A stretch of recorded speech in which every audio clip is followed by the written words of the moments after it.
안녕하세요. 얼마 전 이혼한 30대 초반의 여자입니다.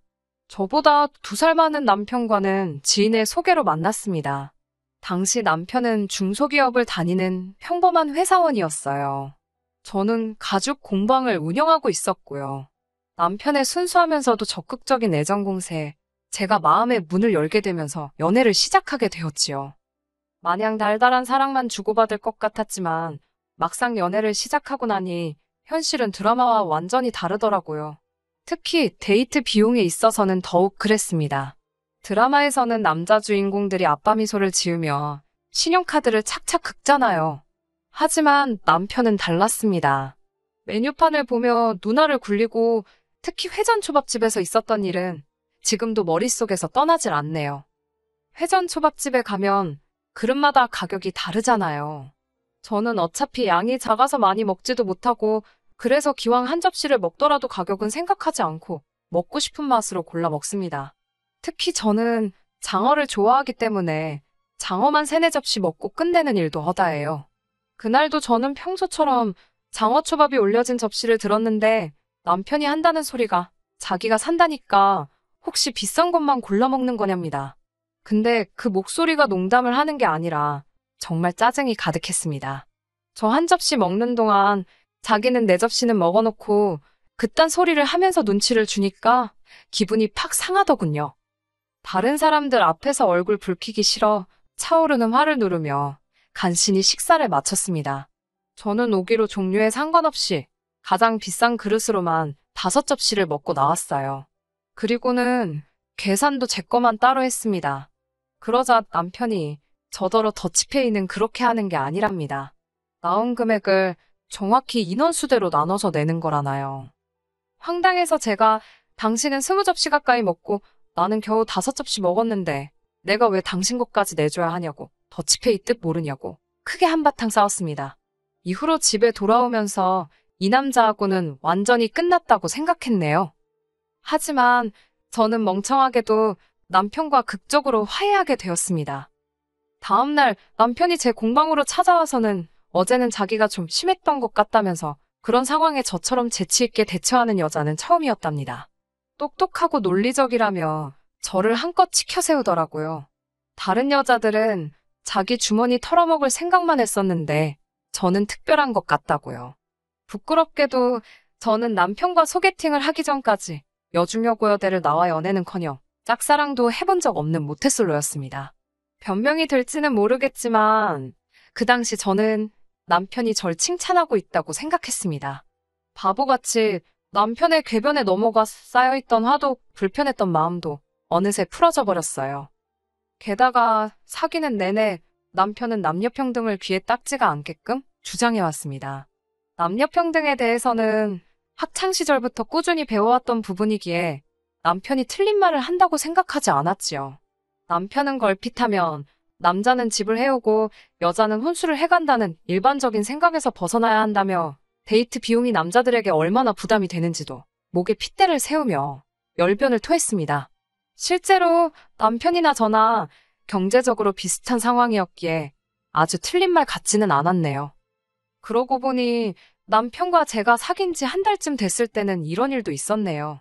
하루는 뜬금없이 데이트 통장을 만들자고 하더라고요. 관리도 자기가 할 거니까 전 신경 쓸 거 없다며 대신 월초마다 늦지 않게 통장으로 얼마씩 보내라면서요. 지금 생각해보면 솔직히 정말 치사했어요. 요즘 중고등학생들도 저와 남편처럼 돈을 쓰진 않았을 거예요. 저희는 통장 안에 있는 돈으로만 데이트를 하고 하물며 기념일이나 생일마저 그 예산에 맞춰서 해결하면서 정말 동등하게 연애를 했거든요. 아무튼 이런 남편이었으니 결혼도 당연히 반반 결혼을 하게 되었습니다. 당시 남편은 본인이 모은 돈 9천에 시댁에서 받은 5천까지 총 1억 4천이 준비되어 있었어요. 반면에 저는 제가 모아둔 돈이 1억 3천이 있었기에 남편보다는 1,000만 원이 부족한 상황이었지요. 괜히 혹시라도 나중에 자기가 돈을 더 썼네 어쨌네 소리가 나올까봐 친정부모님께 1,000만 원만 보태달라고 부탁드렸어요. 사실 친정부모님은 더 많이 보태주고 싶어 하셨는데 남편과 연애하면서 배운 바가 있었는지 저도 굳이 반 이상 보태야 할 이유를 모르겠더라고요.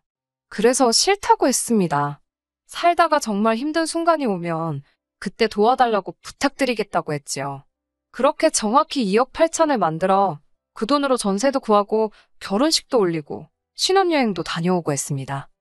결혼할 당시 남편은 연봉 4천 정도로 이거저거 뺄 것 빼고 나면 대략 한 달에 300 좀 넘게 벌고 있었습니다.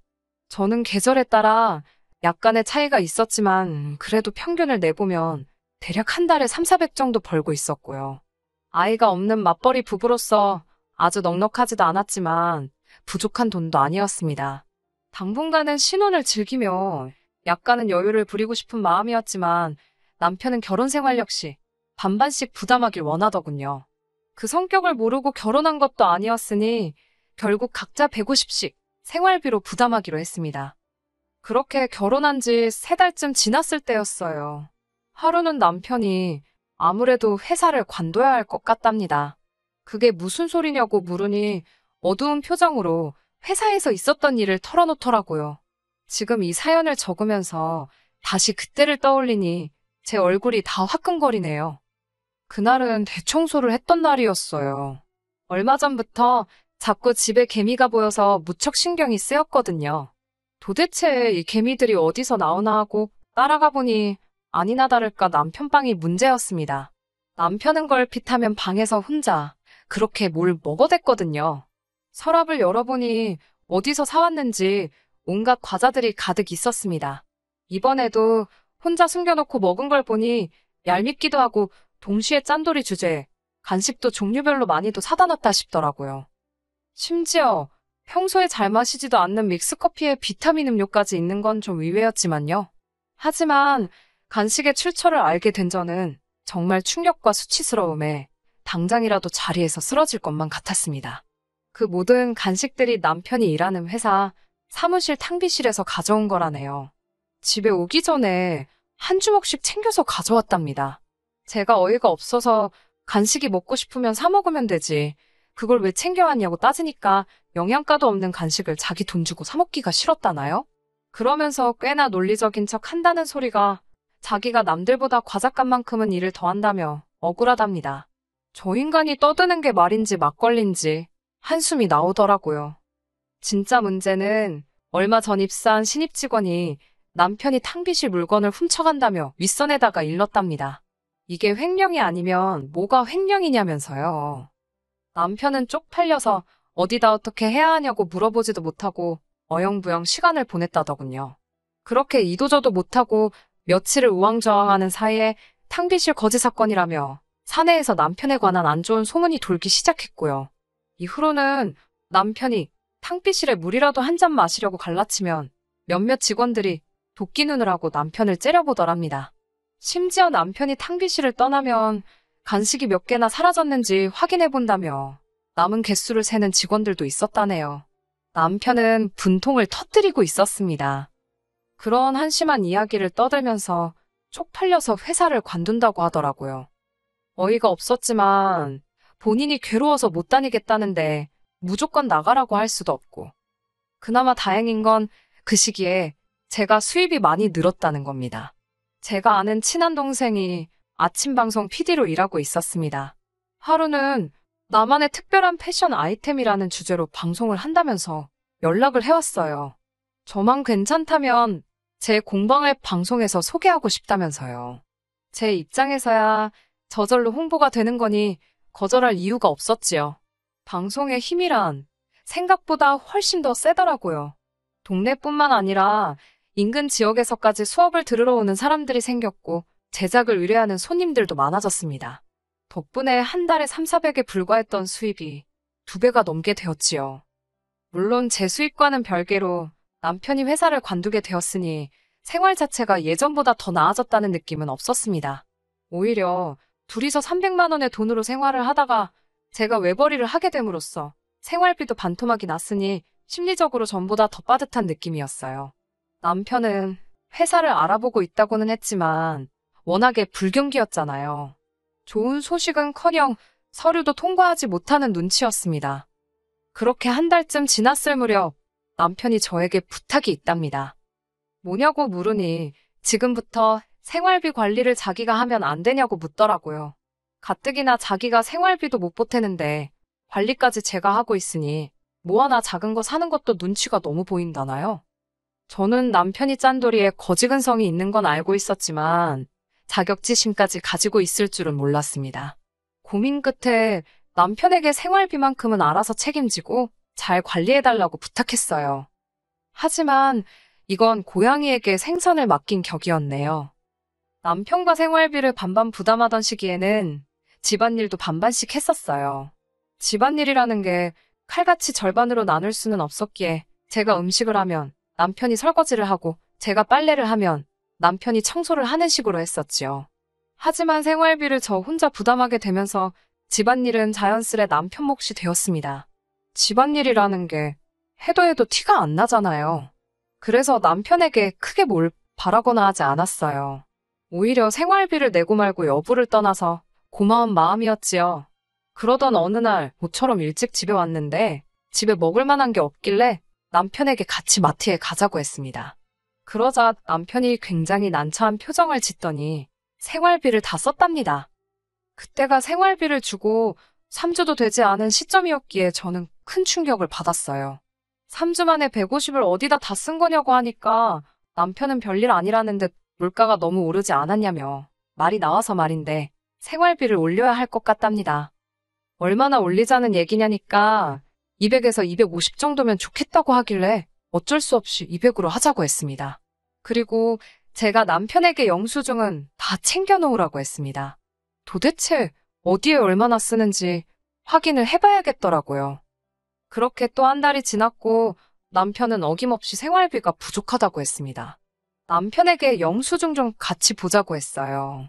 솔직히 집안에 경조사가 많은 것도 아니고 애가 있는 것도 아닌데 왜 생활비를 주면 한 달도 되기 전에 다 털어먹는지 도무지 이해할 수가 없었거든요.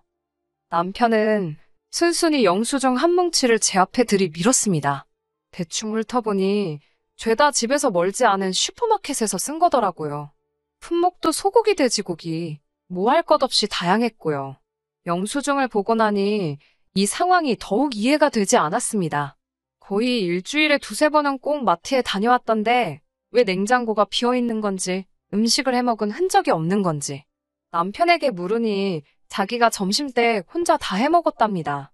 워낙에 식탐이 많은 사람이긴 하지만 솔직히 너무한다 싶더라고요. 그렇다고 치사하게 먹는 걸로 뭐라고 하기도 그렇고. 그리고 며칠 뒤 집으로 돌아오는 길에 우연히 남편을 만났습니다. 어디 다녀오냐니까 아무것도 아니랍니다. 남편의 그런 반응에 마음이 살짝 상했지만 크게 개의치는 않았어요. 모처럼 아이스크림이 먹고 싶어서 남편과 함께 슈퍼마켓에 들리게 되었습니다. 슈퍼마켓에 들어서는데 남편이 모자를 푹 눌러 쓰더라고요. 왜 그러는지 이유는 상상하지도 못했지요. 간단한 요깃거리와 아이스크림을 고른 뒤 계산대에 줄을 섰는데 남편이 자꾸 딴청을 피우더라고요. 저는 처음에 생활비로 계산하기 싫어서 그러는 줄 알았습니다. 유치한 남편 행동에 혀를 내두르며 제가 계산을 하고 있던 찰나였어요. 계산대에 계시는 아주머니께서 남편을 아는 채 하시더라고요. 평소에는 매일 어머님이랑 오더니 오늘은 와이프랑 왔나 보다면서요. 어머님이랑 마트를 왔다니 그게 무슨 소린가 싶었습니다. 남편이 당황한 걸 보니 뭔가 있다는 확신이 들었습니다. 아주머니께서는 남편이 하루가 멀다 하고 어머님을 모시고 와서 어머님이 필요하시다는 건 다 사주더라며 저에게 아들 며느리가 엄청 효자인가 보다고 그러시더군요. 그러면서 저희 남편이 마트 VIP라대요. 집으로 돌아와서는 남편에게 어머님이랑 슈퍼마켓에 다녔다는 게 무슨 말이냐고 물었습니다. 그러자 남편은 그 아줌마가 뭘 잘못 봐도 한참 잘못 본 거라며 오리발을 내밀더라고요. 제가 한번 차랑 슈퍼마켓에 뭐가 찍혔는지 물어볼 거냐며 증거를 찾아서 코앞에 들이밀어줘야 되냐고 따져 물었습니다. 그러자 남편도 더는 감추기가 어렵겠다 싶었는지 배째라는 식으로 그랬는데 어쩔 거냐대요. 솔직히 아들이 어머님 장 좀 봐드릴 수 있습니다. 제가 화가 나고 이혼까지 결심하게 된 건 단순히 남편이 어머님 대신 계산을 해서가 아니에요. 남편이 어머님의 장을 봐드린 이유가 어이가 없었기 때문입니다. 남편은 어머님이 당신이 필요하신 걸 고르시면 저희 생활비 카드로 결제를 한 뒤 어머님께 현금을 받아 챙겨오고 있었답니다. 한마디로 카드깡을 하고 있었던 거예요. 다 커서도 부모님께 손 벌리는 자식들이 있다는 이야기는 들어봤지만 부모님과 짜고 카드깡을 하는 다 큰 자식 이야기는 들어본 바가 없습니다.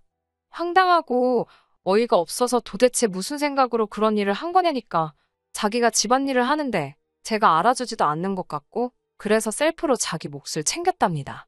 예를 들어 남편 생각에 오늘 집안일을 하는데 2시간쯤 걸렸다 하면 어머님과 짜고 5만 원을 빼돌리는 식으로요. 남편의 무용담을 듣고 있으니 기가 차더라고요. 아무리 부부 사이라도 그거 사기라니까 저더러 말이 너무 심하답니다. 이게 다 자기의 공로를 인정해주지 않는 저 때문에 일어난 일이라고요. 탕비실 거지 사건 때도 회사에서 자기가 일한 걸 알아주지도 않고 월급도 적어서 과자라도 잔뜩 챙긴 거라던 남편의 모습이 순간 머릿속을 스쳤습니다. 그제서야 알겠더라고요. 남편은 사람이 바보 같은 게 아니라 이기적이고 지독하게 계산적인 못난 사람이었다는 걸요. 이후로 한 사흘간을 남편과 말 한마디 섞지 않고 시간을 보냈습니다. 남편의 말 같지도 않은 궤변에 더 이상 놀아나고 싶은 마음은 없었으니까요. 어머님도 이번 일을 알게 되셨는지 전화를 해오셨지만 받지 않았습니다. 행여나 마음이라도 약해지면 곤란하니까요. 남편에게 이혼하자고 했습니다. 자기가 돈을 못 벌어서 그런 거냐며 너무하다고 발악을 하는 남편에게 저는 다른 건 다 참아도 양심에 털난 사람하고는 못 산다고 했어요. 평생을 믿고 의지해야 하는데 너 같은 거짓말쟁이를 어떻게 신뢰할 수 있겠냐고요. 하지만 남편은 자기가 한 행동들이 거짓말도 아니고 사기도 아니라 생각했습니다. 이 모든 건 자기를 알아주지 않는 다른 사람들 때문에 생긴 결과라면서요. 어머님의 태도도 가관이었습니다. 저더러 남편 귀를 그렇게 죽여놓으면 좋냐면서 뜬금없이 왜 당신 용돈은 안 주는 거냐고 따지시더라고요. 아들이 못 주게 되었으면 며느리가 알아서 줘야 되는 거랍니다. 남편의 뻔뻔함과 염치 없음이 어머님으로부터 나왔다는 걸 알겠더라고요. 하긴 어머님이 제정신이셨으면 남편의 카드깡을 도와줄 리도 없으셨겠지요. 결국 남편과는 이혼하게 되었습니다. 악담을 퍼부으면 말이지요. 어머님께는 자식 농사 지금이라도 다시 지으셔야 하는 거 아니냐고 아들 농사는 완전히 망하신 것 같다 했네요. 지금 다 갈아엎고 새로 농사 짓자니 너무 늦은 건 아니냐고요. 며느리가 시애미 약 올린다고 어머님이 거품을 무시던걸요. 남편도 저한테 말 조심하라길래 너는 손버릇이나 고치라고 써붙였습니다. 이혼을 하고 얼마 지나지 않았을 무렵 남편에게서 연락이 왔습니다. 어떻게 하면 자기를 다시 받아주겠냐고 묻더라고요. 가진 건 뭣도 없으면서 고개 빳빳한 건 여전하대요. 남편에게 혼자 살다 죽어 문드러져도 너랑은 안 산다고 한껏 비웃어줬습니다. 너가 나라면 회사 비품 훔치는 것도 모자라서 마누라 돈 삥땅 쳐서 엄마 돈 뜯어가는 사람하고 다시 시작하겠냐고 따지니 지도 할 말이 없는지 조용히 입을 다물더라고요. 알뜰한 살림꾼과 거지근성은 서로 완벽하게 다르면서도 종이 한 장 차이밖에 나지를 않네요. 그 짠돌이 기질이 적어도 허투루 돈을 쓰지 않을 거라 생각을 했는데 이렇게 다 알고 나니 자기가 번 돈은 아깝고 제가 번 돈은 맘대로 써도 된다고 생각을 했나 봐요. 당분간은 머리 아프게 누굴 만나서 스트레스를 받고 그렇게 살고 싶지 않습니다. 만나게 되더라도 제발 정신적으로 성숙하고 양심을 지키는 사람을 만날 수 있으면 좋겠네요. 끝까지 들어주셔서 감사합니다. 오늘의 사연은 여기까지입니다. 구독과 좋아요, 알람 설정 부탁드리고 더 좋은 사연으로 다시 찾아뵙겠습니다. 감사합니다.